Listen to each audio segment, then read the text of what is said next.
Hello everyone, welcome to Analog IAS Prelims High Yielding Series for Prelims 2020, and the topic for today's video is Chenani Nashri Tunnel.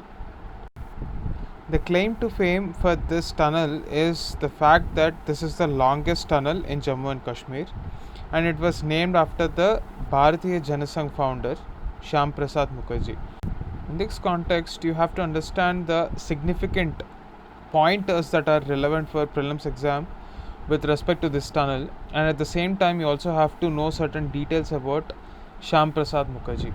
Now let us have a look at these details. So the first important point is regarding the career from where Mr. Shyam Prasad Mukherjee started his career, that is the Vice Chancellor of Calcutta. He became the youngest Vice Chancellor of Calcutta University in 1934, during which Bengali became for the first time a vernacular subject to be introduced in the university level at the highest examination level. So Rabindranath Tagore delivered the university convocation address in Bengali for the very first time. The next point that you have to remember is Mr. Mukherjee has demanded that the partition of Bengal should definitely happen, irrespective of the fact that it is a Muslim dominated East Pakistan. So in 1947, Mr. Mukherjee wrote a letter to the Governor General at that particular point of time, Lord Mountbatten, and he asked him that Bengal must be partitioned even if India is partitioned or not. This is the important pointer that you have to remember. So after he had differences of opinions with the then Prime Minister Jawaharlal Nehru, he came out of the Congress party and co-founded the Janata Party in the year 1977-79, which later became the Bharatiya Janata Party. So he was also independent India's first Minister of Industry and Supply. Also, his death was pretty controversial because he died under mysterious circumstance after the Jammu and Kashmir police arrested him for entering into the state without a permit. So these are some of the important events in the life of Shyam Prasad Mukherjee that can be asked in prelims exam. So coming back to the tunnel and the details about this tunnel, it is the longest highways tunnel, but also it is not just the longest highways tunnel but also Asia's longest bi-directional highways tunnel. That is the first important point you have to remember.